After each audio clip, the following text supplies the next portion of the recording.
problems on the wall. All your problems. All your problems. And all your feelings. We're supposed to care somehow. Oh, you got your pictures on the wall. Got your posters on the wall. Got your problems on the wall. Yeah. All your problems. All your problems. We're all working harder, waiting for a good chance to get a little distance farther, waiting for a good chance to be another victim or martyr. Say anything to get me out of here. Working harder, waiting for a good chance to get a little distance farther, waiting for a good chance to be another victim or martyr.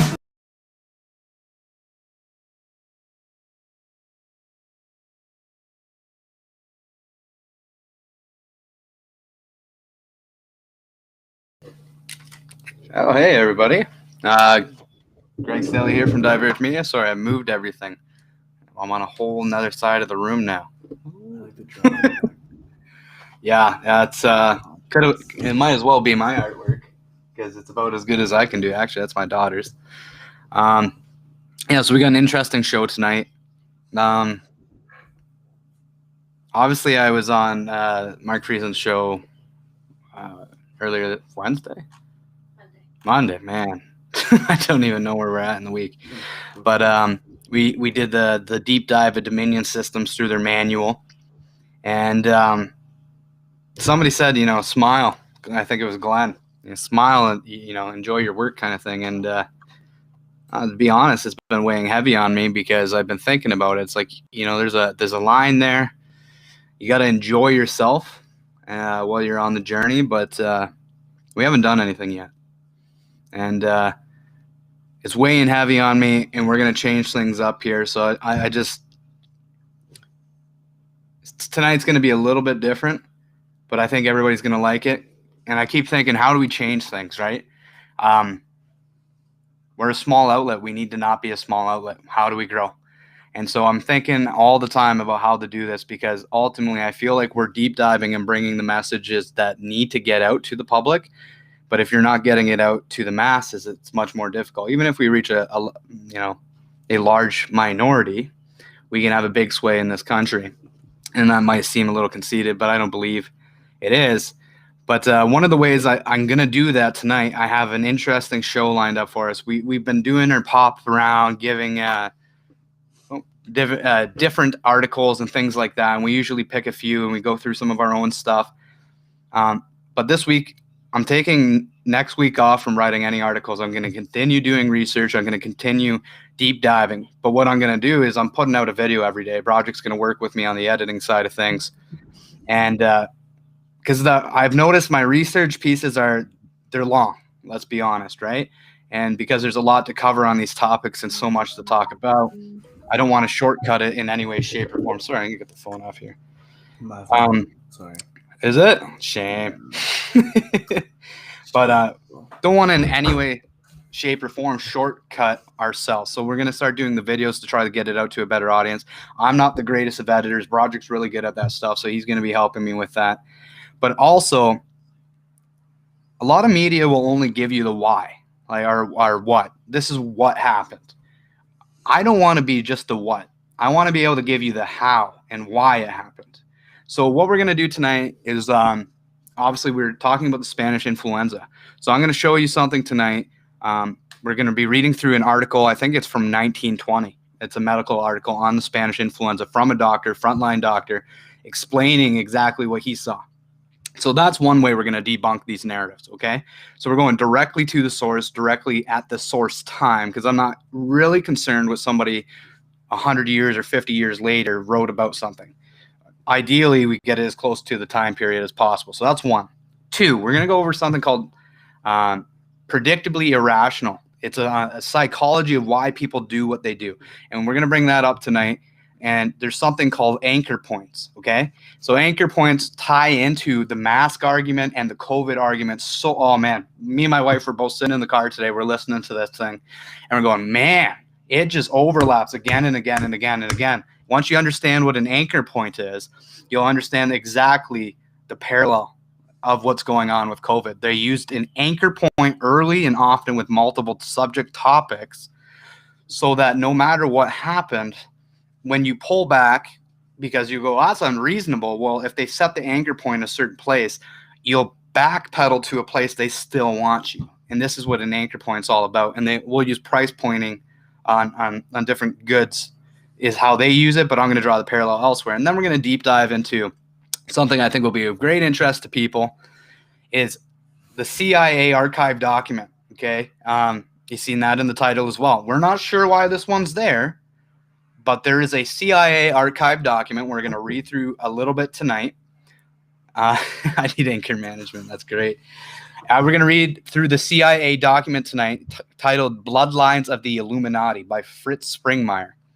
So not sure why it's archived in the CIA.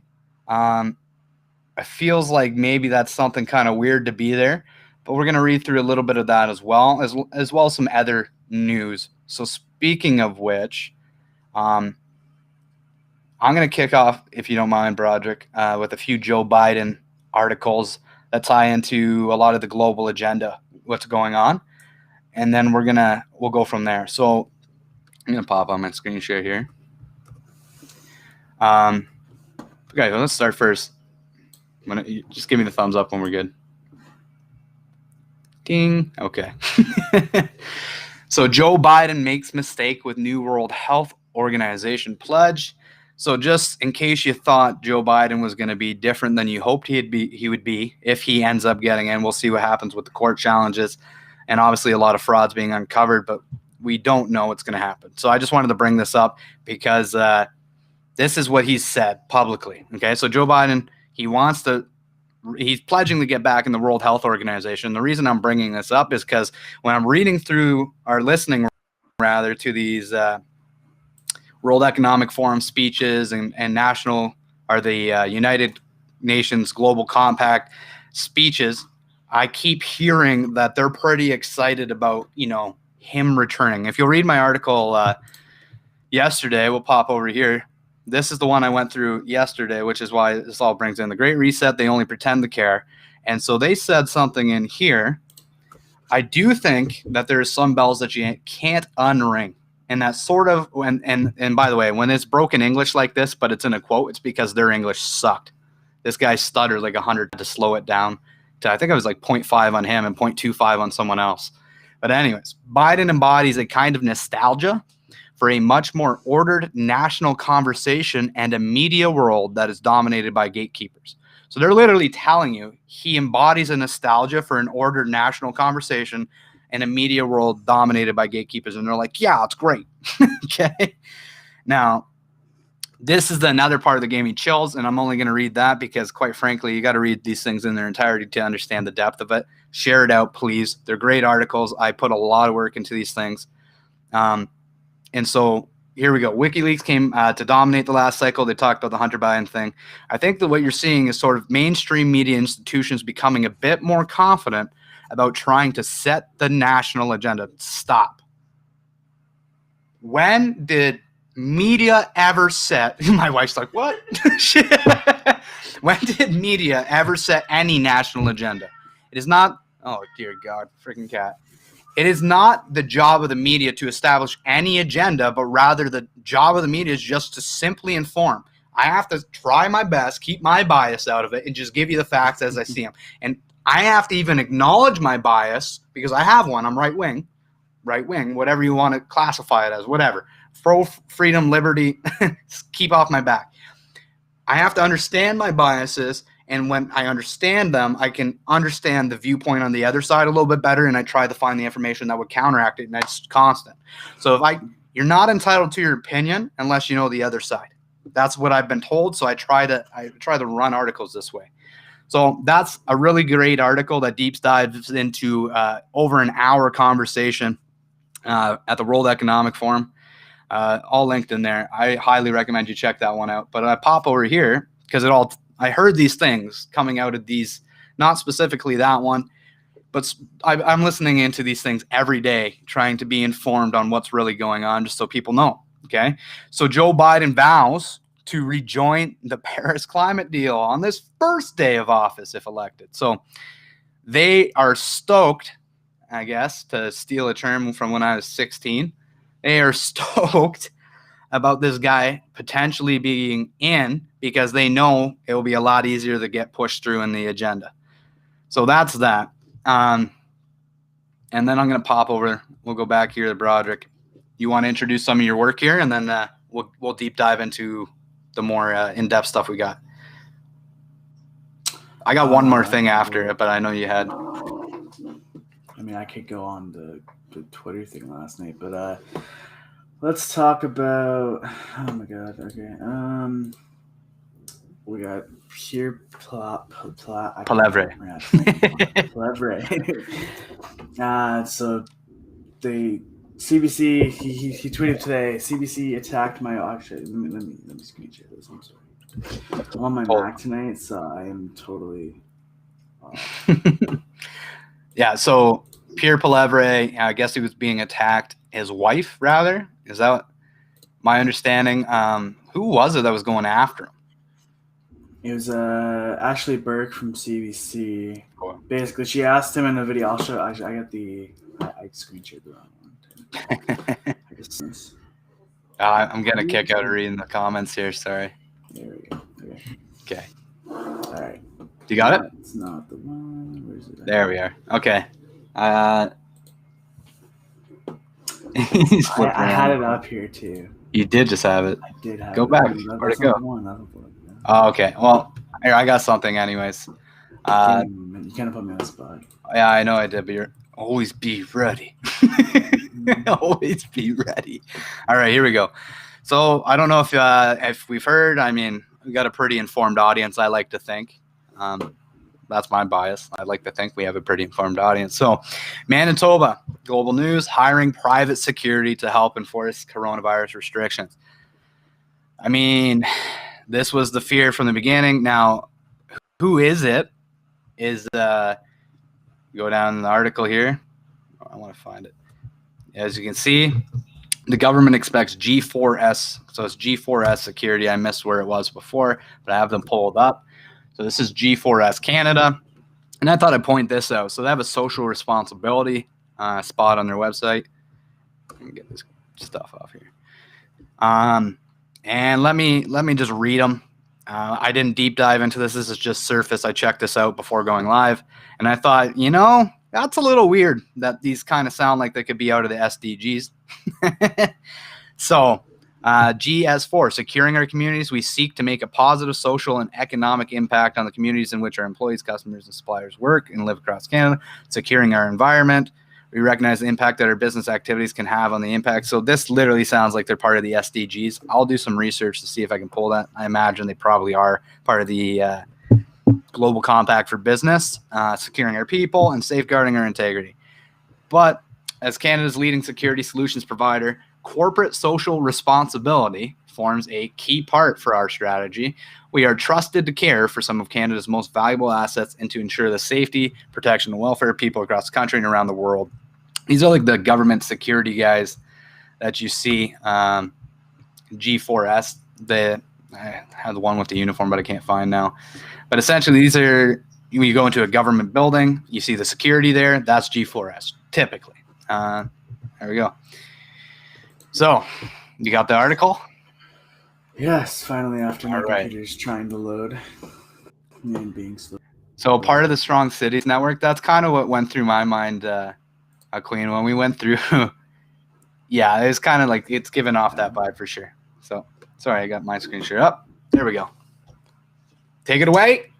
Okay, so I noticed this tweet this morning, and it was an interesting thread, so I sent it off to Greg. But Pierre Palevre was tweeting on Twitter. It's not this one. This one, he was saying, CBC attacked my wife, saying she only has a career because of me. check the facts. Anna came to Ottawa unknown. No one taught herself English, paid her way through school, and got a hill job 3 years before they met. Self-made woman, fought for all she has, made it on merit. I love this one. So the story is wrong one. The story is so Ashley Burke from the CBC falsely accused Plavre for Nepotism. And they were kind of making a fuss about how she's hired into an office with closely related, and it had to do with Andrew Shute, the whole Andrew Shute thing that was going on today with was it his sister? Sister-in-law. Sister-in-law. I have no idea. My wife's just shouting at me. I don't even know what the story's about. So. But yeah, so they were asking him about that, and here's a little clip. I think. Yeah, go ahead. Chalk it up. Let me. I bet you. See if your audio is working. I bet you audio is not working. Can you hear anything? No, every time. Rookie. Okay. So problem my other computer, but just give me a second. All right, so you got your screen share off there? Yeah. Okay. So let's go into the Spanish flu from 1920, I believe this article is. But before we do that, I actually want to show everyone how I do a lot of my research, because I'm one person. So if people want to start digging, it only helps when everybody starts to understand how to do the research.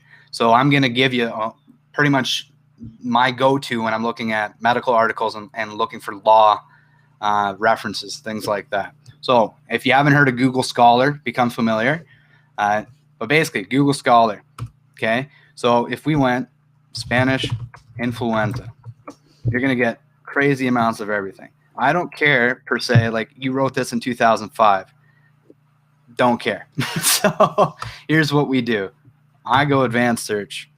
Return articles dated between, bottom line here. We're going to go, I think it's 1920 I had, and 1930. Anyways, pathology of influenza, and then I missed something, Canada. Orlos is presidential abstract. Needless to say, I don't remember exactly what I searched, but you narrow it down. So I have the article up. That's why I'm getting lazy. But yes, Google Scholar for all this type of stuff. This is a great place to find it. You can also set it to case law. Like if you want to go through case law, obviously you're not going to find that. But then it will give you all the case law between those times on your given topic. So it's a great tool for research. But let's get back into not that one, not that one, not that one. Here we go. Okay, Association Journal. Clinical notes on the influenza epidemic occurring in the Quebec garrison. So specifically, I want to say this is 1920. I can't, of course, it's not dated in here, but it's under 1930. When I did this, it was a 10-year time. I didn't want too crazy. At the most, it was 15. So I put, might have been 1935, 1920 I put in. So it was written between that time. Okay, so the reason to bring this up is because constantly we hear that Spanish influenza and COVID are one and the same. A quick read through this will tell you no, absolutely not. So here we go. Spanish influenza was brought to Quebec in September by a party of American sailors recruited from many different parts of the United States. In these cases, I'm going to skip down here. High temperature of a variable type running to 103, 104 lasted from 3 to 4 days in a week and fell by lysis, and there were no complications. The severe type with pulmonary complications causing a rather high mortality. The pulmonary thing was tumors, right, Kate? What? Pulmonary. No? There's something. Okay, we'll get there. The gastrointestinal form with nausea, vomiting, and diarrhea as initial symptoms. These cases were few and far and were almost always associated with pulmonary symptoms of great severity. And I noticed 2 cases of this kind in the phthisyl type, okay? And to be sure, they are not cases of ordinary tuberculosis of the lungs. Of these 4 classes, I may dismiss the first form with a few words. The symptoms differed but little from mild endemic influenza. Albuminuria, however, was noted in about 15%. So a lot of these terms you don't understand. You want to know my process.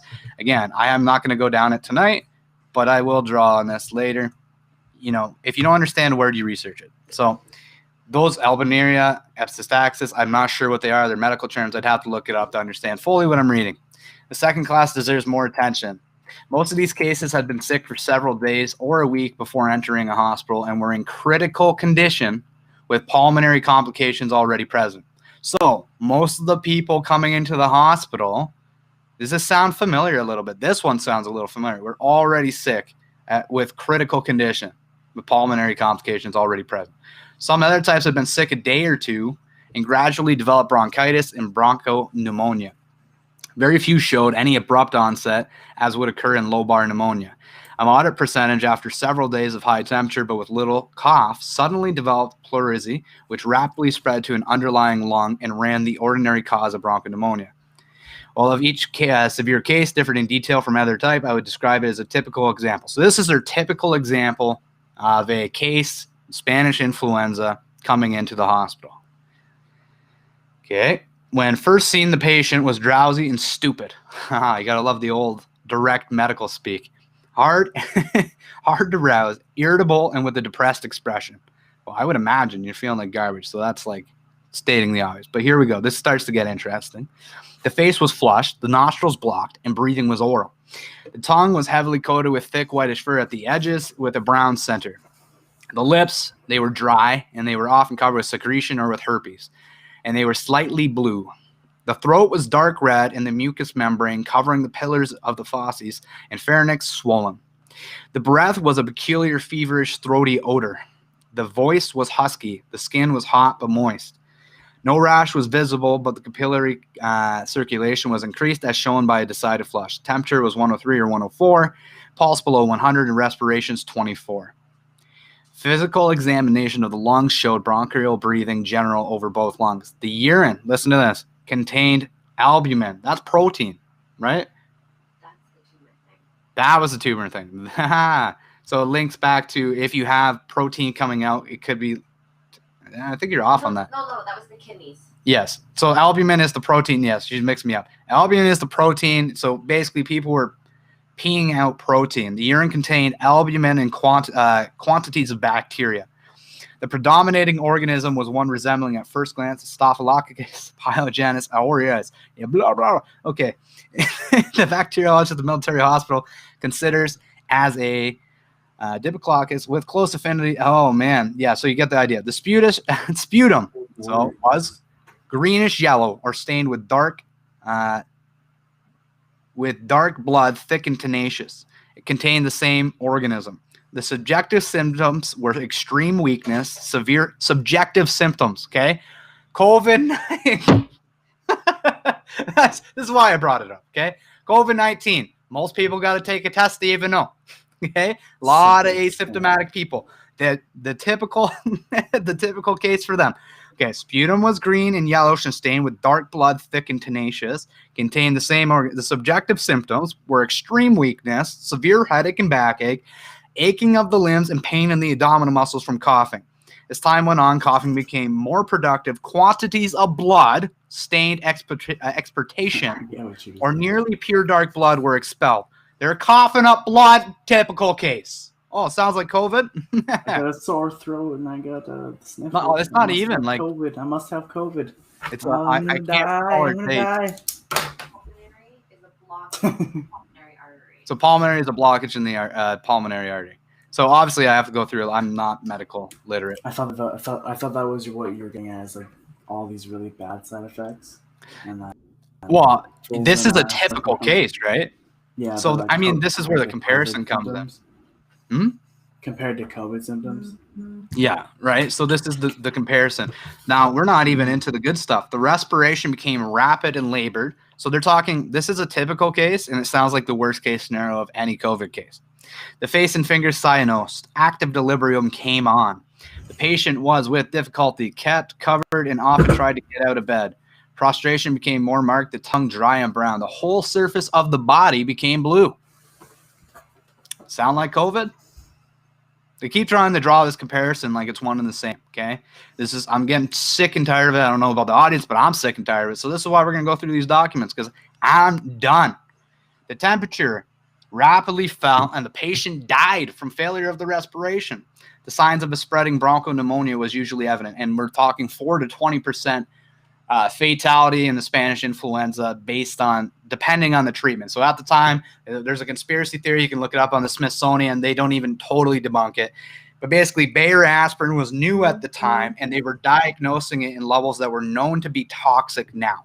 So they were doing this, potentially exasperating the symptoms of a bad flu and making it much, much worse. And so there you can go down the rabbit hole, but basically people that were treating without it, and this is part of the theory on why older people fared better, is because they weren't taking the new wonder drug that got rid of fever and pain and all these other things, and were letting the virus kind of run its course in their body, do the thing it's supposed to do. So I don't know where I fall on that. I got to do more research, but I'm introducing the idea to you. Okay. The signs of spreading bronchopneumonia were usually evident early in the disease. While this may serve as a description of a typical case, there were others which presented peculiarities of their own.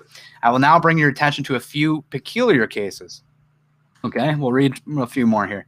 AB was admitted to the Jeffrey Hill Hospital with nausea and vomiting of blood, severe abdominal pain, and diarrhea. His temperature was 103 and pulse 96, respiration 28.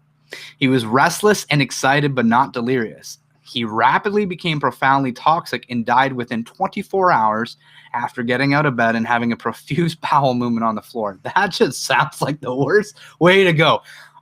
Took a turn for the worse in 24 hours and then crapped himself and shortly after died. Not to laugh. It's been like 100 years. I think we're okay. I think it's okay. I can have a chuckle at somebody's expense. I'm not even sure who it is, but sorry to the family. Signs of bronchopneumonia was found in the lungs.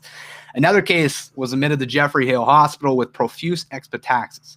He became extremely weak. His temperature fell below normal, and he died within 24 hours, although his hemorrhage had been checked. I did not see this case myself, but I was given a description by another medical officer. An American officer was admitted with many of the typical signs of typhoid fever. His spleen was enlarged, and he had rose spots on his abdomen and chest. He rapidly developed bronchopneumonia with bloody sputum and expectaxis and died after 2 weeks illness. His urine and sputum were loaded with the organism previously mentioned, albumin, so proteins. Several cases presented laryngeal symptoms, voice was lost, and blood-stained sputum brought up, while all signs and symptoms of involvement of lungs were absent. So he didn't get an infection in the lungs, but all the other signs presented themselves, is what I'm reading, I think. Of the fourth variety, I have seen the only 2 cases which look like the chronic form of influenza. It is too early to make a positive diagnosis. One patient, however, gives the history of a severe attack of Spanish influenza a month before he entered the hospital. He came in spitting freely and stated that he had first noted blood in his stools and had vomited blood. Sound like COVID. I just want to keep throwing that out. Does this sound like COVID? How many? Look up right now, Spanish influenza, and just tell me how many articles you have to scroll through before you actually find one on Spanish influenza. I imagine pages, because I've done this. Of the fourth variety I've seen, there's only 2 cases with, okay. One patient, however, gives the history and first noted, okay, there we are. The blood during his stay in the hospital, however, clearly came from the lungs, though it was not arterial or frothy, but thick and dark. Great quantities of this were brought up, and his condition became very critical. His pulse was frequent, and he was much prostrated, while his temperature was high and very variable, up, down, all over the place, variable. There was evidence of cavity formation in the lower lobe of the right lung, cavity formation. Sound like COVID? Okay. The right lung, a thick sputum of purulent character streaked with blood, was brought up. The temperature still rises at night. No tuberculous bacilli have been found in the sputum after frequent examination, though the organism mentioned previously is very abundant. With the history of a recent attack of Spanish influenza and the absence of tubercle bacilli in the sputum, it appears at least possible that this case of pulmonary infarction with destruction of a portion of the lung tissue and not of tubercular origin. The other case, we'll go to the last one here, was that of an African-American man who entered hospital with a lobar pneumonia involving the whole right lower lobe. No crisis took place, and his temperature is still variable with an evening rise. At one period, I suspected fluid in the chest and did an exploratory paracentesis, but found no fluid. There is no blood in his sputum and signs of softening in the right lower lobe. Signs of softening in the right lower lobe. Sound like COVID? His sputum does not contain tubercular bacilli, but does contain the same microorganism as the other cases. Albumin. I think saying it right. In view of the fact that this epidemic differs in many respects from previous ones, notably in the prevalence of hemorrhages from the various mucous membranes and in the very high mortality in those cases involving the lungs, it is fair to suspect that Pfeiffer bacillus is not the only or even the main causative factor. It is probable that another microorganism, perhaps yet identified, is responsible for the present type of disease. Before leaving this part of the subject, I can refrain from drawing attention to the close resemblance between the severe cases of pneumonia plague as described in the textbooks. The frequency of hemorrhagic symptoms is very striking. Of course, the mortality is less and the plague bacillus has not been demonstrated. Still, we must admit we are faced with a very severe infection, and it is possible that some hybrid form of bacterial infection of peculiar virulence has been developed by the passage of the infective agent through the white, black, and yellow races. That's an old, there's your old-timey article. You can tell right there in the language, which have been brought together during the war. So they're saying they think it's something to do with the mass mixing of people. And then all the soldiers came home. This is kind of the story, right? With regard to treatment, I have seen no effect from the many drugs administered, and I must confess that the recovery seemed due to the vis medicatrix nature rather than to any remedial agency. What the hell does that mean? Can you look that up, Kate? Vis medicatrix nature. I've never heard that term in my life. Treatment by serum would seem most rational. The chief hope in prophylaxis seems to lie in the production of an efficient vaccine. Where have we heard this before? I must say that I believe more harm than good has been done by gargling and spraying with various so-called antiseptic solution. It is well known that spraying the nose and throat of a healthy individual with watery solution of chemical antiseptic, however bland, will cause hyperanemia and irritation after a few days' use. All right, I'm going to finish to here, and then we're done. Such a condition produces a fine field of culture for any active bacterium. While the antiseptic action can be merely temporary in the intervals, the mucous membrane will be more vulnerable than before. In conclusion, I must express my regret that owing to the press of work night and day with many medical officers were sick, I and my colleagues in the military hospital have been unable to work out this interesting problem in the scientific way it should be done. So that's just a start. We can go back into it, Kate. Pop the screen here. All right, my temp was 103 for 3 days. Thank God it's gone down. Yeah, so nobody's honestly, it's Spanish flu was a whole different monster. And when we come to COVID, we're testing everybody with a flawed test. The PCR, we did the bombshell article. If you haven't checked it out, I called public health and I basically bullied the guy on the other side because guess what? Somebody's got to do it because nobody's asking the freaking right questions in the media. And I mean, nobody. And so I call him and I kind of bullied him a little bit. I said, well, he tried to pass me off to a website to go look up the information myself. And I basically said, no, I'm not. You're telling me I got to go dig for hours because you can't give me a coherent answer. No. So he Freudian slipped. He tells me we run 40 cycles across all of Ontario. And that caught him because Anthony Fauci has said anything above 35 picks up dead nucleotides and can't be cultured. And there's a minuscule chance that you would pass anything on to anyone. So I then call. He goes, well, Grand River Hospital is supposed to be the media rep, Rex Mohammed. Okay, now this guy lies to me and says that he's not media. Now, the reason he did that is because he was about to give me a scripted answer, and I said to him, I cut him off, and I said, listen, before you answer, just know that I already know the answer, so be honest with me. So then he tells me, I'm not media. I don't do that. And then I find 3 or 4 articles he'd been speaking to the media on, and I go, really? This guy's not media. Okay, sounds like I maybe grilled him, and he didn't like it. This guy literally admitted to me, he said, oh, I'm just logistics side of things. And he goes, I don't know what we run at. I don't know what the hospital runs the PCRs at. I'm like, yeah, you should know that answer. And I didn't give them an out. And then I called Dr. Jolie. And so I'd say all that to say, it's not the same standard. COVID, a lot of asymptomatic people. It's not that it's not real. It's just that it's nowhere near as stated. And what we're seeing with the PCR test is a gross misuse. We talked through the leaked article. You can check it out on divergemedia.ca. The Operation Moonshot was leaked to the British Medical Journal. And the British Medical Journal, we wrote an article based on what was leaked out. This whole COVID app, being able to go to Ticketmaster, the most recent thing we've seen, being able to go out to an event and you have to have proof of basically that you've been tested, was all linked in the British Medical Journal's leaked documents on Operation Moonshot in the UK. Well, I'm just saying they're Commonwealth, so it's a lot of parallels here. Now, on a side note, the Great Reset, I just want our crowd, the audience to know here, we are seeing many politicians, not many, a few politicians step up on the conservative bench, acting as though, and I will say acting because right now I don't trust anything. I say acting because they all signed on to Bill C-57, the Sustainable Development Goals. Okay, so I'm starting to dig into more of the sustainable development goals that they signed on to because it's like the inception of fact-finding, as I've joked about before. It's a link inside a link inside a link inside a link. And then when you go down, you find what you're looking for eventually.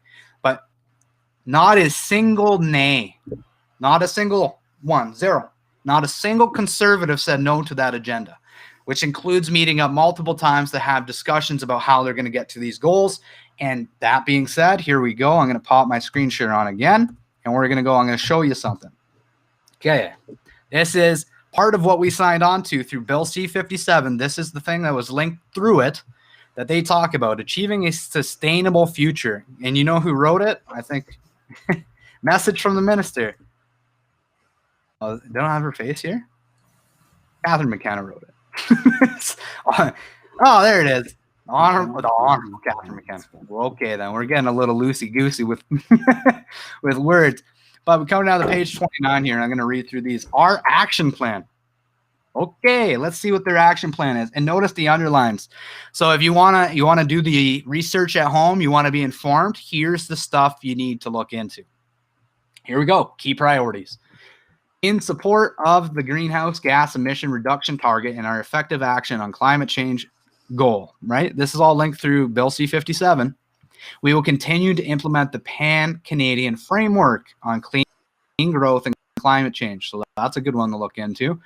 Commitments under 4 pillars. Pricing carbon pollution. Remember, the conservatives just had a different version of a carbon tax. Remember this. Complementary measures to reduce emissions across the economy. They said they were going to do that too. Adaptation and climate resilience and clean technology, innovation and jobs. Oh, always jobs, right? Somehow, magically, we won't tell you how there's going to be more jobs, but there'll be more jobs. We will continue to strengthen our collaboration with Indigenous people and support their climate leadership and mitigation and adaptation actions based on recognition of rights, respect, and cooperation. Based on recognition of rights. So this whole, the UN, they signed on to this thing where now all it takes is one person from a native group, even after documentation has been signed, they can flip it and say, no, I don't agree, and they have to yield. That's part of it. If you have gone through some of our Club of Rome stuff, you also know that they want to give land, air, water rights, and that they think they deserve rights over humans, that they don't serve us, we serve them to an extent. And that might sound crazy, but go down the rabbit hole with Diverge Media. So that's one. I would say I agreed to what Ice Queen kind of said. I was going to say earlier, I feel like maybe if any conservatives did vote on it, like say the good ones, as you might say, like Pierre or Derek Sloan. But it's kind of like that whole, even like the Ford government type of thing. If you vote no, you're just going to get kicked out of the caucus. Yeah, there's that pressure, but there's also the element of, is it just smoke and mirrors for the rest of the party? You know, Pierre could have ran for prime minister. Why didn't he? They wouldn't allow him, maybe. Who knows? Who knows why? He said family, but at the end of the day, you know, I feel like if you're, you know, he would have been a great pick for them, but who knows? But the issue is they've signed on to Bill C-57. Not a single one said no. And even if I haven't looked through the list of who was actually present, they could have just stayed home and not voted. But either way, you didn't make your voice heard on that. So you're kind of agreeing by your absence, or you're kind of agreeing by with they all said yes. So it's one of the two. Now, where they fall on this is a different question, but there is a lot of red flags when we read through these things. So I'll continue here. In support of greenhouse gas emission reduction target, we have launched the Low Carbon Economy Leadership Fund in 2017, which is providing $1.4 billion over 5 years to provinces and territories to leverage investments and projects that will generate clean growth. Their definition of clean growth is always what? Solar and wind. And look at Michael Moore's documentary, Planet of Humans. Solar and wind are anything but green. This is just a shift to another thing that's going to give them a hand in everything you do. Don't believe me. It's now they have a different power grid that's going to cost more. Make no mistake, it will cost you more. And one of the things you can look into, I think it was either New Zealand or the UK, they are picking and choosing who can charge their EVs. So imagine you have to plug into the electric grid. And by the way, they're doing this in places in Canada where you can't go off the grid. You can have like solar and stuff, but you have to be tied into the grid and sell it to the government. So imagine you have to charge your EV car, and they just shut down the grid for you because you're a dissenter. They don't like what you have to say. That could be the potential because we're giving them the infrastructure to do it. So that's a $500 million investment over 5 years. In support of our greenhouse gas reduction, we will support northern communities, generating new opportunities, Indigenous off diesel initiative, and the Clean Energy for Rural and Remote Communities program. Every one of these underlines, if you do research on them, they'll pop up. So in support of our zero emissions vehicle target, budget 2019 to provide $300 million over 3 years. They gave away money, you remember this, for EV vehicles, incentives for zero emissions IZEV program. So this is another one all tied in here. Yeah, they just keep throwing it out. They don't really care. In support of our effective action on climate change goal, we support the Task Force on Climate-Related Financial Disclosures, voluntary international disclosure standards, in a phased approach to adopting them by major Canadian companies as appropriate. Task Force on Climate-Related Financial Disclosures. So you want Canadian businesses to disclose their finances around what they're doing with climate. Yes. What's that sound like, ladies and gentlemen? Okay. By supporting these standards, we aim to raise firms' awareness of the importance of tracking, managing, and disclosing material, climate-related risk, and opportunities in a consistent, comparable way. We also encourage the adoption by federal crown corporations where appropriate and relevant to their business activities. In support of the effective action and climate change goal, budget 2019 proposed to provide $151 million over 5 years. You just see all the money they're throwing. Wasn't it 20,000 infrastructure projects this Catherine McKenna can't account for? 20,000. It's a lot. I don't remember exactly, but yeah. Well, here's the money, though. In that ballpark. We can see how much money is going out for those infrastructure projects. No accountability. In support of the effective action on climate change, we have established Canada's expert panel on sustainable finance. Wow, there's another one. Let's write that one down. Actually, I missed that one earlier. So she'll hang up on you if you ask her. Expert panel on sustainable finance. I can write short form. I'll know what it means. So, in support of our effective climate action goal, we will support international efforts to combat climate change. International efforts. Where does this come from? United Nations or our Canadian government? Where does this come from? World Economic Forum or Canadian government? Where does this come from? Club of Rome or our Canadian government? Council of Foreign Relations or Canadian government? By the way, look into the Trilateral Commission. Lots of fun documents in there, but they paywall them because you got to pay $15 to $30 US for every single one of those documents they're passing around, because the average person could never afford it, but they can on their $250,000 plus salaries and how much else money they make doing dirty deals and side deals and all the other rest. I did an article way back when on the US on pay-to-play politics. I think it's one of our first articles. Illustrates that extremely well through FOI request, Freedom of Information request. But we'll finish out here. They want to send out $2.65 billion commitment to support climate action in developing countries between when? 2016 and 2021. Well, our prime minister seems to be on par. Keeps coming out and announcing hundreds of millions of dollars for some initiative, not in Canada. In support of our effective action on climate change goal, we will continue to advance adaptation, build resilience to climate change across Canada, including by, fostering collaboration through Canada's Climate Change Adaptation Platform. That's a good one to look up. By addressing knowledge gaps, enabling knowledge for exchange and dissemination of tools, and developing capacity to help decision makers take action. Addressing knowledge gaps, enabling a knowledge exchange and dissemination of tools. What do you mean knowledge exchange? You mean like pooled resources, collective type crap? We hearing the language yet? These people aren't going to come out and tell you that they're basically Marxist communists. They're not. I'm sorry, but you might think I'm a whack job for saying that. I've read enough of these documents to know there's a certain God complex that keeps coming through. They are the solution. Government knows best. You stupid humans, you don't know better. We know better. On and on the list goes. And I've said this time and time again. If we are at a critical mass, I'm not going to even argue the climate change point here, but if we're at critical mass, we got to make a decision. Then why are you doing it at the barrel of a gun? Because if we're serious about getting things done, we use human psychology to our advantage. People will do more when there's something in it for them. Why are we not incentivizing good policy decisions? Why is it all through the barrel of a gun? Do this or tax. Do this or you lose your business. Do that. Like, this is what they're planning on doing. And they're telling you again and again through the Great Reset, the World Economic Forum, and all their other institutions. And here we go. Okay, back to it. Supporting large-scale infrastructure projects through the budget. 2017 commitment to invest $2 billion over 11 years. Goody. Another $2 billion out the window. Woohoo! Starting in 2017 to 2018 for a disaster mitigation and adaptation fund. Every single one of these. Trudeau is the best lapdog a globalist has ever had. I'm sorry, he is. This dude is literally whatever they fart out, he's eating it up and he's giving it back to the Canadian people. Give you an example.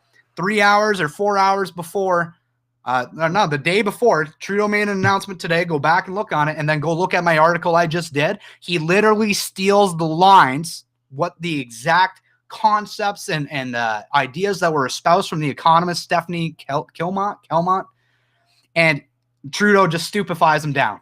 He literally just says the same thing in Trudeau speak. Okay, so maintaining the Canadian Centre for Climate Change for Climate Services to help Canadians improve their understanding of how climate is changing. I wonder how much money goes to that. Canadian Centre for Climate Services. If anybody can give me the dollar amount, that'd be awesome. Canadian climate. So, man, just get angry reading these documents. Improving our understanding of how climate change is affecting northern transportation infrastructure. You mean, how is it affecting northern transit? It would make it easier if it's happening. Yeah, I thought it was warming. Shouldn't that mean they can get stuff up there easier without icebreakers and all that stuff? Okay. Developing new strategies to sustainably manage waterland in the prairies in partnerships with the provinces of Alberta, Saskatchewan, and Manitoba, as well as Indigenous partners, academics, and private sector groups. Notice this sounds okay on the surface. What is developing a new strategy to sustainably manage water and land in the prairies? You know what that could mean? Hey, this water source, it needs to be protected, and I know it runs on your land, but we're seizing your land. They didn't say it. And on the list goes. It's 2030. You'll own nothing and you'll like it, right? Improving our weather. Okay, good. You want to talk about God complex? Look up George Carlin talking about global warming and this concept of species, though, we're going to save the world kind of thing. Way back when, okay? We're going to improve our weather. Well, if there's a God complex, there's one. It's like clouding with the chance of meatballs, so we can control the weather. Pretty much.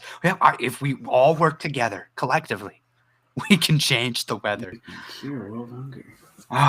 They've had enough money. They could have had this sorted out. Just saying, if they really cared about solutions, they've had more than enough money come through the United Nations to solve world hunger 10 times over. Okay, back to it. Improving our weather and water services by strengthening the science. What in the hell does that mean? How are we improving our weather and water services by strengthening the science, underpinning them? Well, I know what that probably means. We're going to probably invest in the people that are going to say the things we need to say to make it deliver more accurate information about environmental conditions and extremes such as severe weather and flooding. Okay. Maintaining the WeatherCan mobile weather app, which provides real-time weather. Okay. Providing $65 million over 5 years through budget 2017 to implement the health elements outlined in the Pan-Canadian framework on clean climate, our clean growth and climate change. That's just one page of 160 or 100. What is it? 130? Something like that. 128. That's just, one piece of it. And they wonder, people go, well, they're not doing this. If they were doing this, we'd know about it. Really? You'd know about it. I sit on my computer all day researching this stuff, and I still feel like I don't know that much about it. It's like hundreds and thousands of articles and everywhere, and they all interconnect and tie. And then you try to read on this stuff, and you're going to tell me like, well, I would have heard about it on the news. I'm going to tell you something. Surprise. Journalists are lazy, just like most people. They're not doing that hard work. Even the ones that we want to be doing that hard work usually are only scratching the surface of it. When I did my Dominion expose, many people will think that was really in depth. I barely touched the surface with it. If I was going to do that properly, and I still want to touch on it again because I'm going to go to the Canadian side of things, then I need to get in touch with who? I need to get in touch with somebody who knows tech a heck of a lot better than me. It's all these things. If you're serious about getting to the truth, you have to sift through it all. You have to do the hard work and sit for hours and hours and hours and go down the rabbit hole and truly understand. Oh, I didn't understand that concept. Go back. Oh, okay, I didn't understand that. It sucks. That's why nobody's doing it. Okay? That's why Diverge Media is doing it. That's why me and my brother have taken it upon ourselves to constantly hammer these things home for people because no one else is going to do it. I hate to sound like such a cynic, but I'm just realizing no one else is really doing it. We have certain media companies doing some good things, but they're not doing enough. It's one thing to you can't just touch on a subject that's that important and leave it alone. It's not about ratings. It's about informing people, I thought. I thought that's what the media was supposed to be about. That's what it should be about, and that's what we're trying to do. Speaking of which, I'm going to do a little quick promo here because we have merch on the way. We just put in the order tonight. Basically, this bad boy right here, these two, and we're going to have to take off. I'm going to have to edit the site. But basically, this is the hat we're going with. It's going to be $29 plus shipping. It's the black snapback with a mesh back, Diverge Media on the front. If that's something that interests you, I know Christmas is coming up. We should have the order in within a week or two. We can take pre-orders. Just put we won't charge you shipping or anything thing like that if you're in Ontario. Within a couple hours of the GTA, I can even run it out to you kind of thing.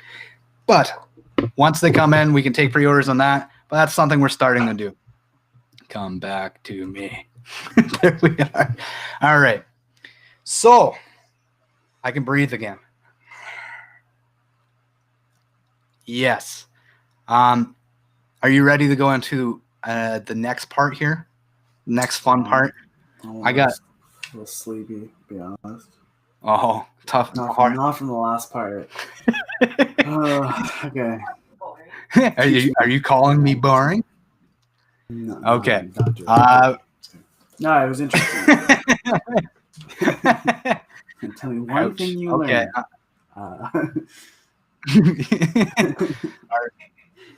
Okay. I don't know. Is this the one? Where is it? Oh, where'd it go? Here it is. Okay. You got my screen share up? Did I put it on? I'm an idiot. Okay, back here. There we go. Now we got it. Now, boy, George. There it is. Okay. Bloodlines of the Illuminati. This is in CIA.gov library. This is interesting. I'm just going to read basically the introduction. And I will be exploring this, but we're going to go 2 pages. Really weird that I thought, why is this included in the CIA doc? Like if it's nonsense and conspiracy theory, which by the way, that's what they try to say about him. So this is the guy who wrote it, Fritz Springmeier. He had a criminal conviction allegedly. People say he got railroaded for armed robbery and he apparently robbed a bank. But basically, Springmeier, formerly a resident of Corbett, Oregon, has written and self-published a number of books on the subject of the bloodline Illuminati and their use of mind control. He's also endorsed the existence of Project Monarch, an alleged CIA mind control project whose existence is partially based on the assertions of author Kathy O'Brien. So they basically called him a conspiracy theorist, but here it is on CIA library archived. Okay, here we go. I am pleased and honored to present this book to those in the world who love the truth. This is a book for the lovers of truth. This is a book for those who are already familiar with my past writings. An Illuminati Grand Master once said, "The world is a stage, and we are all actors." Of course, this was not an original thought, but it is certainly is a way of describing the Illuminati view of how the world works. The people of the world are an audience to which the Illuminati entertain with propaganda. Just one of the thousands of recent examples of this type of acting done for the public was President Bill Clinton's 1995 State of the Union address. The speech was designed to push all the warm, fuzzy buttons on his listening audience that he could. All the green lights for acceptance were systematically pushed by the president's speech with the help of a controlled congressional audience. What? With the help of a controlled congressional audience? That's, you think that doesn't happen? The truth, on the other hand, doesn't always tickle the ear and warm the ego of its listeners. The light of truth in this book will be too bright for some people who will want to return to the safe comfort of their darkness. Paragraph 3. I am not a conspiracy theorist. I deal with real facts, not theory. Some of the people I write about, I have met. Some of these people I expose are alive and very dangerous. The darkness has never liked the light, yet many of the secrets of the Illuminati are locked up tightly, simply because secrecy is a way of life. It is such a way of life that they resent the Carol Quigleys and the James H. Billingtons who want to tell real historical facts rather than doctored up stories and myths. How do you think COVID's going to be remembered? It's probably going to be remembered as the super lethal thing that they propagandize. Just keeping these things in mind as I read this. I have been an intense student of history since I could read, and I am deeply committed to the facts of history rather than the cover stories that the public is fed to manipulate them. Perfect. 25 years ago. Yep. I do not fear the Illuminati taking over this country and doing away with the Constitution because they took over this country long ago. And the Constitution has not technically been in effect due to presidential emergency decrees since World War II. Being a follower of Christ does not mean we should fear. Perfect love for Almighty God casts out the fear of the situation he has placed us in. Don't think for a moment you are going to vote the Illuminati out of office. They control the major and minor political parties. They control the process of government. They control the process of information flow. They control the process of creating money. And finally, they control Christendom. However, God controls the heart of his people. I have provided information on how to respond in some of my other writings.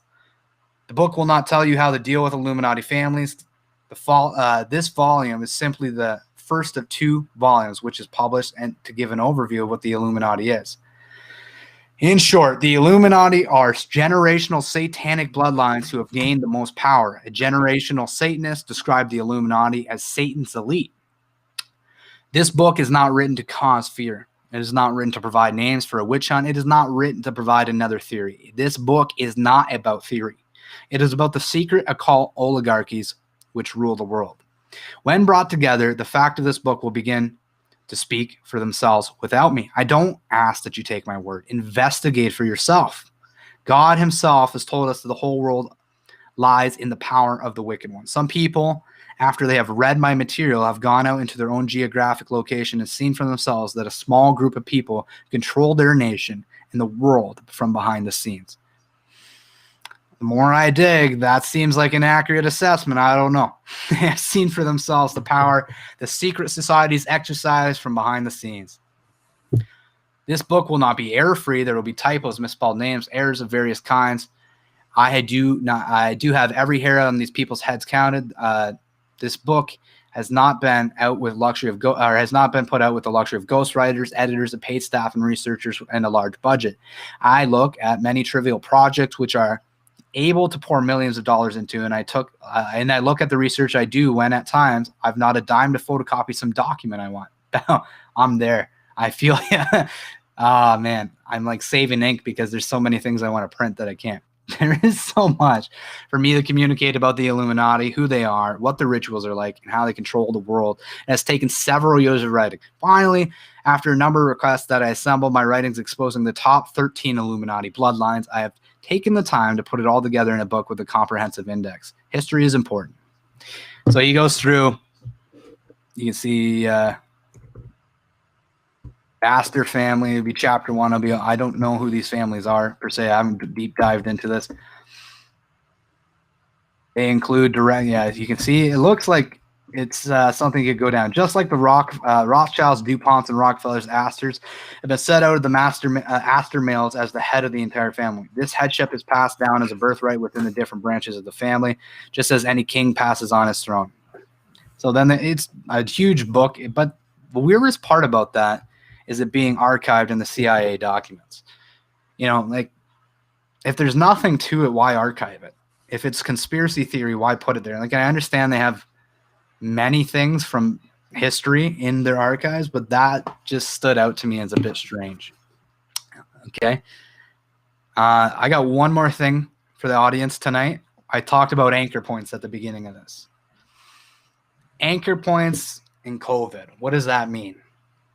It means the thing that we anchored to at the beginning, the things we were told at the beginning, drastically affect our ability to think about them today. Not everyone, depends what you believe, but on average, the psychology, the tests that are done on these studies bear out that it has a massive effect on your ability to think about things. They use price points in economics to illustrate this, and we'll go through it. So chapter 2, the book is called Predictably Irrational, The Hidden Forces That Shape Our Decisions. Harper, it was written in 2008. So a couple pages here. So basically talking about a Pearl King. He was the first dude, he flipped black diamonds, which are really just unpressurized diamonds, and he made a fortune off of doing it. It's like, how did he do that? There was no market for it when he got into it. So how did the Pearl King do it? How did he persuade the cream of society to become passionate about Tahitian black pearls and pay him royally for them? In order to answer this question, I need to explain something about baby geese. A few decades ago, the naturalist Conrad Lorenz discovered that goslings, upon breaking out of their eggs, become attached to the first moving object they encounter, which is generally their mother. Lorenz knew this because in one of his experiments, he became the first thing they saw, and they followed him loyally from then on through adolescence. With that, Lorenz demonstrated not only that goslings make incidental decisions based on what's available in their environment, but that they stick with the decision once it has been made. Lorenz called this natural phenomenon imprinting. So we like to not appear like we don't have our minds made up. Zena, go lay down. Sorry, my dog. We like to appear like we have our minds made up, which is why people don't like to flip-flop, which is why when we belong to a political party, we will not see things certain times that we should see because we're worried about, I shouldn't say that even though I don't like that part because we have to belong to a group. So imprinting, we made the decision, it was a good one, and we keep going with it, just like the goslings. Is the human brain then wired like that of a gosling? Do our first impressions and decisions become imprinted? If so, how does the imprinting play in our lives? When we encounter a new product, for instance, do we accept the first price that comes before our eyes? Okay, this is where it gets, think COVID here. What was the first thing we were told about COVID? What were the first things that we were told? And more importantly, does that price, which in academic lingo we call an anchor, have a long-term effect on our willingness to pay for the product from then on? It seems that what's good for the goose is good for humans as well, and this includes anchoring. From this beginning, for instance, Assel anchored his pearls to the finest gems in the world, and the prices followed forever after. Similarly, once we buy a new product at a particular price, we become anchored to that price. But how exactly does this work? Why do we accept these anchors? Consider this. If I asked you for the last 2 digits of your social security number, mine are 79, then asked you whether you would pay this number in dollars for me, this would be $79 for a particular bottle of Côte d'Oron, 1998. Would the mere suggestion of that number influence how much you would be willing to spend on wine? Sounds preposterous, doesn't it? Well, wait until you see what happened to a group of MBA students at MIT a few years ago. So he always backs up his theories, and he'll run experiments on his own students, which I find hilarious. What book are you reading from for Jess F? Predictably Irrational by Harper. Here, the hidden forces that shape our decisions. So I recommend it. If you can't get a physical copy, audiobook, this one's a pretty good narrator. I really enjoy this book. This is the second time I'm going back through it. Okay. The existence of what is called, what are we trying to prove? Whoops. Here we are. Now here we have a nice Cote de Ron Jabelet parallel. Said Drazen Perlek, a professor of MIT's Sloan School of Management, as he lifted a bottle admirably. It's a 1998. At the time, sitting before him were 55 students from his marketing research class. On this day, Drazen George Lowenstein, a professor of Carnegie Mellon University, and I would have an unusual request for this group of future marketing pros. We would ask them to jot down the last 2 digits of their social security numbers and tell us whether they would pay this amount for a number of products, including the bottle of wine. Then we would ask them to actually bid on these items in an auction. What are we trying to prove? The existence of what we call arbitrary coherence. The basic idea of arbitrary coherence is this. Through initial prices, such as the price of Astriel's pearls, are arbitrary. But once those prices are established in our minds, think COVID here, they will shape not only present prices, but also future prices. So we're thinking like 2-week incubation period. Okay, so when I thought about this, anchor points. The first anchor point we were given was the media propaganda around how deadly this virus was from China, because you've seen videos and different things going around, people falling in the streets. So that's one. The second was it's a novel coronavirus. So that was constantly, it's new. It's going to do things we don't understand. We can't treat it. That was hammered in. And third, now masks are another anchor point. Masks are helping to mitigate all these things, and they just hammered it home so many times that and they did it early enough, just as the fear was subsiding through after things started to die down after the peak, you would say, of probably mismanagement more than anything else, because we didn't know what we were dealing with. They hammered this and then said, listen, we can stop or slow the spread. And this is now proved as an anchor point because they said to Canadians, you can do this to help others. Arbitrary coherence. Oh, I think I'm helping others, therefore I'm helping others. And you don't want to be seen as not uniform in your decision making, so you stick with that because you made a decision. Another example, we'll keep going here. Yeah, I think he explains what I'm going to try to say anyways. So would thinking about one social security number be enough to create an anchor? And would this initial anchor have a long-term influence? That's what we wanted to see. So for those of you who don't know much about wines, Drazen continued, this bottle received 86 points from Wine Spectator. It has a flavor of red berry, mocha, and black chocolate. It's medium-bodied, medium intensity, nicely balanced red, and it makes for delightful drinking. Drazen held up another bottle. Sorry? Sounds good. Sounds like a good one. This was a Hermitage Jabelet La Chapelle 1996 with a 92-point rating from the Wine Advocate magazine. The finest La Chapelle since 90, Drazen intoned. While the students looked up curiously, only 8,100 cases made. In turn, Drazen held up 4 other items: a cordless trackball, a cordless keyboard, a design book, and a 1-pound box of Belgian chocolates by Nahas. Drazen passed out the forms listed that a form that listed all the items. Now I want you to write the last 2 digits of your social security number at the top of the page, he instructed, and then write them again next to each of the numbers in the form of a price. In other words, if the last 2 digits are 23, write $23. Now, when you're finished with that yet, I want you to indicate on your sheets with a simple yes or no whether you would pay that amount for each of these products. Okay. When the students had finished answering yes or no to each item, Drazen asked them to write down the maximum amount they were willing to pay for each of the products, their bids. Okay, so you have your anchor prices. What is your last 2 digits of your social security number? That's your anchor price. And now write it beside each of the items, okay? Now tell me what is the maximum amount you would pay for these things. You see what they're doing? Okay. When the students had finished answering yes or no, Yeah. Okay. They wrote them once they had written down their bids. The students passed the sheets up to me. I entered their responses into my laptops and announced the winners. One by one, the students who made the highest bid for each of the products would step up to the front of class, pay for their product, and take it with them. The students enjoyed this class exercise, but when I asked them if they felt that writing down the last 2 digits of their social security numbers had influenced their bids, they quickly dismissed my suggestion. No way. Well, when I got back to my office, I analyzed the data. Did the digits from the social security number serve as anchors? Remarkably, they did. The students with the highest ending social security numbers from 80 to 99 bid highest. Imagine that. While those with the lowest ending numbers won the 20 bid lowest. Okay, so now that's enough for this. But anchor points, COVID. Deadly virus. We need to do everything we can to protect people. Stay inside. Stay inside. Don't do anything. No gatherings. Stay inside. Anchor points. Okay? Do we see how this might affect our thinking on this issue? This is why I bring this up. That's the psychology of what's going on.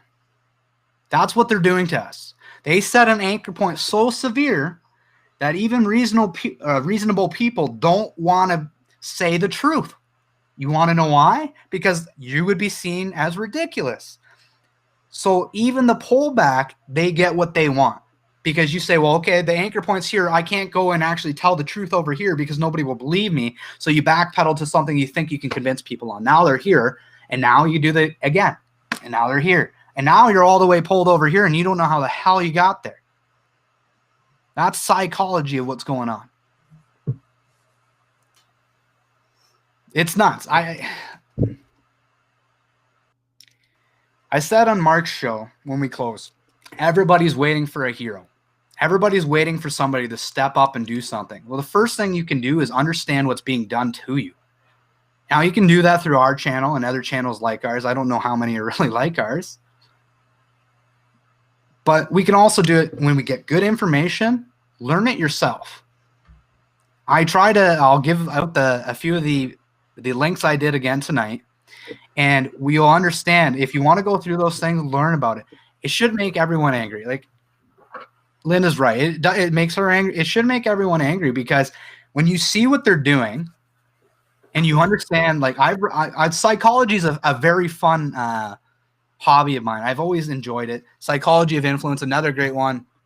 The Psychology of Persuasion. This is a great book talking about marketing because I always wanted to know how they did these things. For instance, I'll give you another example. You don't think you can be influenced and in ways you don't really understand? How did Starbucks get to the point where they could charge $5 for a freaking coffee pretty much?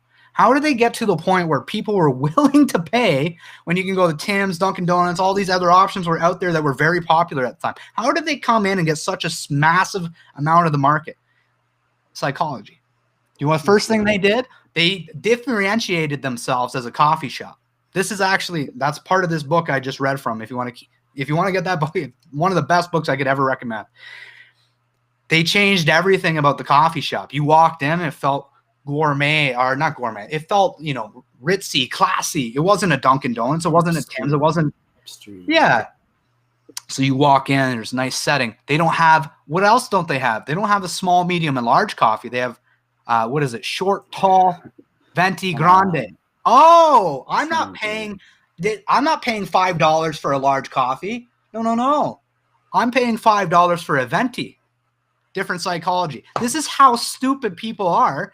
I'm guilty of it too. We all are, because we have automated responses where we don't want to have to think through every decision of our life. And marketers and politicians and the elites, they hone in on it because they know that you won't read the majority of things, that you're not rational about everything as much as you think you are. Perfect example of Starbucks. So small, or is it not small? It's short, right? Medium, tall. Large, venti, extra large, grande. I don't know their freaking size. We've joked about Then they this went a with lot. stuff like Macchiato Misto and Biscotti and all these weird names for the goods. They didn't sell like regular. And this is how they got people to sign up and just go, awesome. I love, Starbucks. And you've made the decision. And once you've gone there once, you had a good experience. Then you go there again, you've had a good experience. Now you're lining up behind yourself. because you've had a good experience. So, I don't even know why I'm doing this thing anymore. It's just I've done it because I think it's the right thing to do. Anchor points. Stay inside. You're killing people. Shame on you. Blah, blah, blah, blah. Okay, I say blah, blah, blah, blah. Why? Because 82%, I think it is the number, of the deaths in Ontario have been from long-term care homes. This problem isn't a new problem. It's been a problem for over 30 years. Anchor points, right? It's your fault. It's your fault. It's your fault. It's your fault, you piece of garbage. Put on the mask. Stay home. Blah, blah, blah, blah, blah. That's every day with your government coming at you. And really, sorry, one more point. Really, if they cared, we know that 80% of people that ended up in hospital were vitamin D deficient. How much is a bottle of frickin' vitamin D? $12? If you really cared, you'd be doing that. But Anchor Point, you're the piece of garbage. I saw these numbers the other night. I don't know if you had shared them or what it was, but it was maybe a difference of like a couple hundred of the deaths weren't. Like, so the majority of the deaths are in long-term care homes. Like 200 of those, of all the deaths, were like outside of the care homes or something like that. This is the thing. Like, Very I had a conversation with another one of my brothers, and he goes, he's like, me, Greg, this was months ago. He goes, I don't know that you're not right, or you didn't really know what to think, but he goes, like, what's the end game? 2030, you'll own nothing and you'll like it. How do you get there? And this is the next thing that needs to be explored. How do you get there? Because people aren't going to willingly give this up. I have theories about this, right? And one of the theories I have is that there will be a change in power, and that the people that will be put in place, that will be elected by the people, are going to be people that appear to have your interest at heart. It's going to seem like it's from the right groups, and then it's going to be same thing. And it's just setting the tracks. If you're not paying attention, you're not going to pick up on all of it. And when we blind ourselves because we like people, this is like the psychology side of things again. We want to belong to a tribe. We don't want to seem like we're inconsistent. And the battle from my standpoint is, okay, I don't want to seem inconsistent either, but when you're exploring these new information comes along, and if it changes my mind based on good information, then it changes my mind.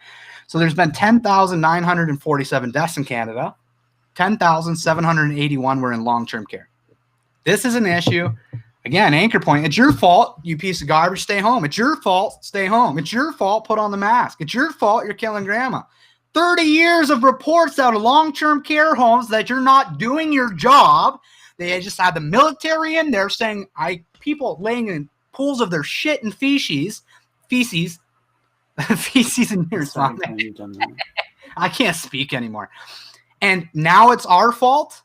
It's our fault. You haven't been able to staff them in 20, 30 years. It's your fault. Hey, it seems like the Anchor Point is it's our fault, and what they're doing is gaslighting the public so that they don't receive any of the blame. Why would you blame the government when it's your fault? Put on the mask, you piece of ass. That's what they've done. And we're allowing it because we're not aware. How does this stop? You become aware of the devices that are pulling the strings. It's not merely enough to know what they have said. We have to understand the why behind it. That's what Diverge Media is about. And I think I'm going to hammer that again because we're about to close off here. But Diverge Media is not about just what happened.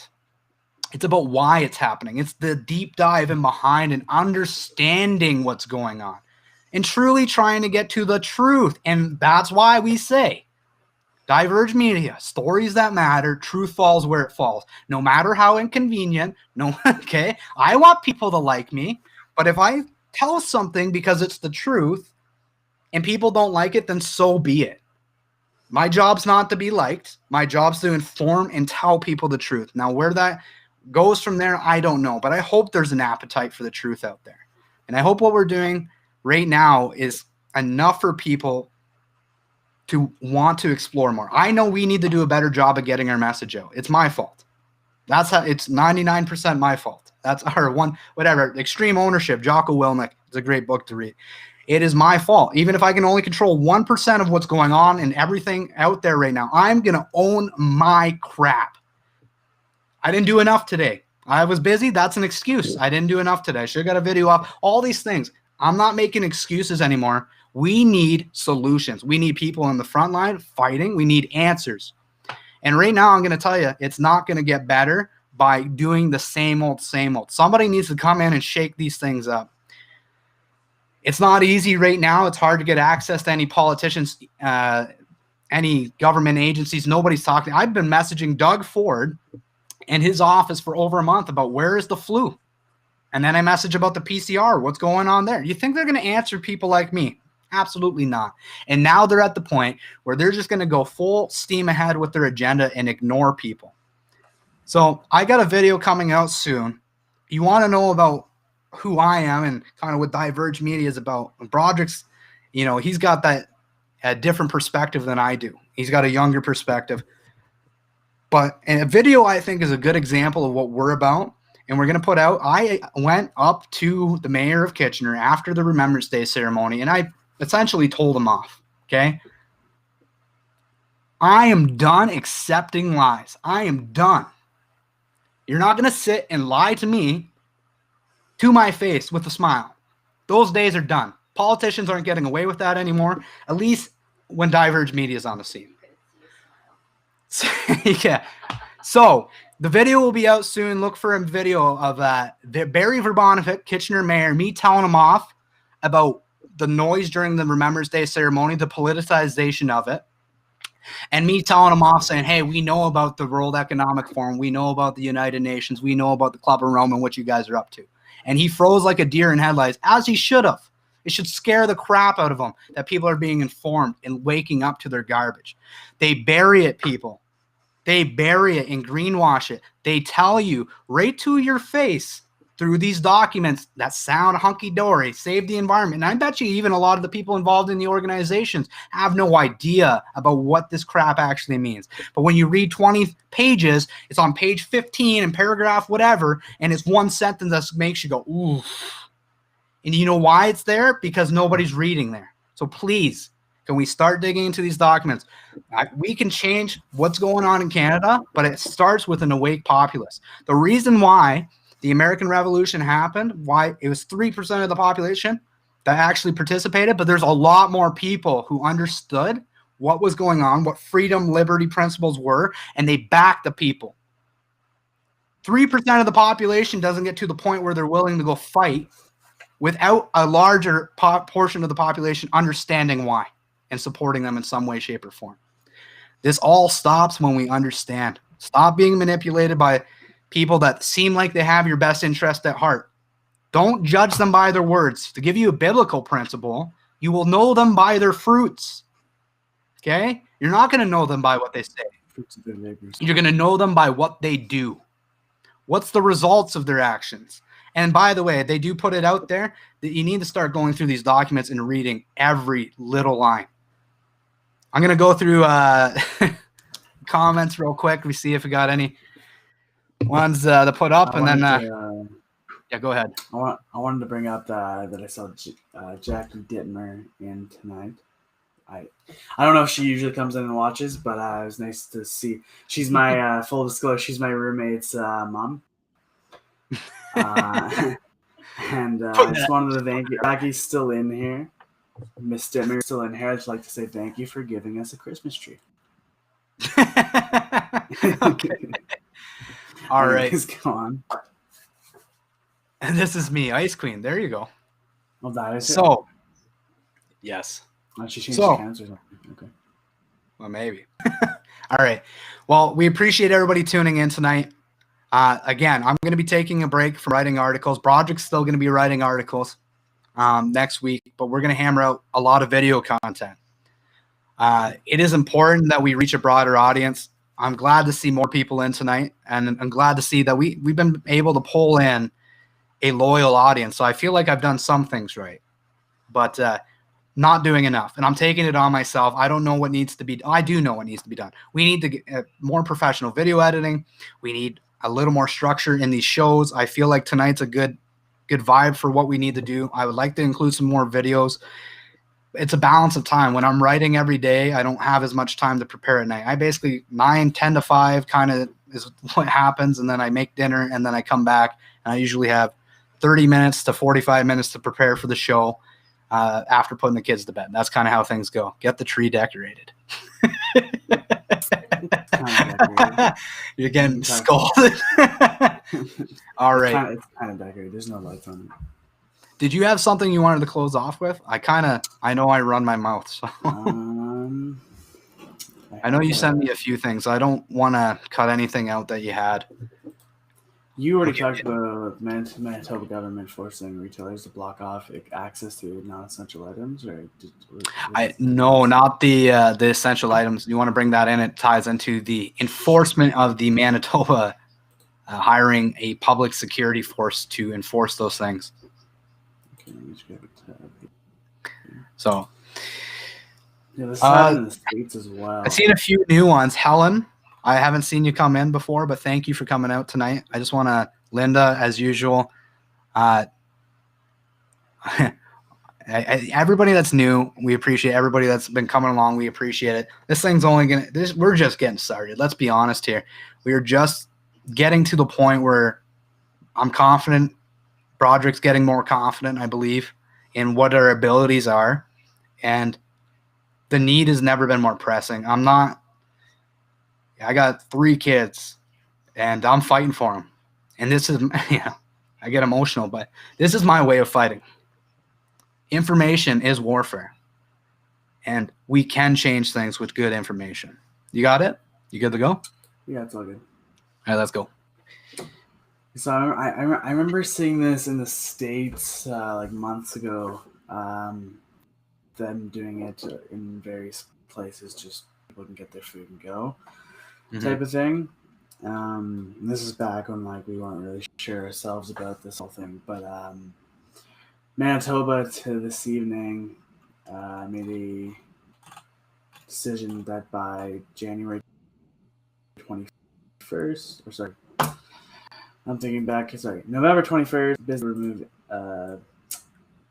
public access to items deemed non-essential, so they'd have to like rip off part of the store from, say, like the sporting goods section of Walmart or whatever, right? And because it makes so much sense, right? You're gonna get it from one section of the store, not the other. And you're thinking, COVID can't get you in the food aisle, but it can get you in the sporting goods aisle. You know? They can't even tell us if it's aerosolized or not. So how the hell do they know how it spreads? Well, basically, what this. Well, I look at it from like if you look at it from a liberal standpoint, why the hell in Manitoba? Hurts my head a little bit, but when you do though, like you have the Manitoba, right? Not as many cases compared to Quebec, Ontario. So then, why do you have to do that in Manitoba? Why isn't that happening in Quebec? Or like maybe it is, maybe it isn't. But trial and error. That's what it is. Right? Like, trial and error. Do they want to beat this thing before? Like I don't know. Well, let's back that up. Cases don't matter when we're testing at a fraudulent level. No, obviously. Like they can't even tell us what percentage are false positives, but any estimates are up to 90%. And then did you see did we share that out on Diverge? The video of the tainted samples and stuff? I don't know. I might have to share that out. I know it's on my page. If I haven't, I'll share it out after the show here. But basically, they were showing in the UK samples coming in of the PCR solutions, right? And they were saying it was an undercover journalist who was working with them. And he was saying about 1 of every 12 was leaking. And then, okay, so now they're leaking. That's bad enough. But then they put them all in. They pull off the seals, put them all in the same container. Then they wipe them with the same sanitary wipe and put them in another, like in their test tube holders. If you're okay, first off, now you got leaking things in the same container. And now if that person's positive, they're all positive. Yeah, woohoo! And so if that person's positive, now we could have a bunch of false positives. On top of that, you're wiping it with the same sanitary wipe that could also now be touching tainted a tainted sample, and now you're wiping that sample on every single one of them. And then the lab technicians, they never change gloves in between testing samples. So if they're testing on and on the list goes, it is a joke. Okay. This testing is a joke. And for them to be basing all of their tyrannical, draconian measures on it is the biggest middle finger to any thinking person. They do not care. Kerry Mullins, the creator of that test, and we've covered this in other articles on the PCR test. I think we could title it "The Joke That Is COVID-19 Testing," or how to fake a pandemic. That's a great article. Kerry Mullins was quoted. I quote him a lot in there, but he said this isn't meant to be for diagnosis. He even went as far as to say the PCR test allows you to find minute amounts of anything and amplify them to a crazy high level. I'm paraphrasing, and talk about it like it's important in meetings and stuff. It sounds like a dude that would recommend his test to be used as the diagnostic for a pandemic. I don't think so. There's a lot of patterns out there, and none of them are good. True. Trying to Ice Queen's comment on check which day of the week tests are highest positives. There is a pattern. Being true. I'm going to write that down. I will check that. I don't know when, but I will check that. Okay. We need to sign off. Check which day of the week they clean the equipment. It's not done daily. Well, yeah. So, I mean, just like good manufacturing practices, what are they doing in the labs to clean? If you're going to do this properly, you pull one sample, they shouldn't leak, should be wiped with a sanitary wipe on the outside, should be placed in a test tube rack by, separated. What they're doing is literally rip, even the ones that are leaking, dump them in the same bin, and then use the same sanitary wipe all of those, put them in another holder, and then the lab techs are using the same set of gloves for every test. This is like clear fraud. Like, you can't do that. They're putting people in that would be kicked out of a lab at a chip factory, as an example. I can speak to that, for doing that kind of crap in the lab. Like, you couldn't even get away with that making food, but yet they're diagnosing people for a pandemic, and the good manufacturing practices are out the window. So that's enough from us tonight. Thank you again to everybody tuning in. Tim, good to see you. Linda, Ice Queen, Diverge Media Investigates. Thank you. Helen, thanks for coming in. Joshua, I'm sure somewhere in here, maybe. I saw him commenting earlier. He's probably being quiet. Yeah, he's quiet. He's off doing other things. Anyways, I'm Greg Staley from Diverge Media. Thank you for tuning in. We'll see you next time. Product, I see. Thank you.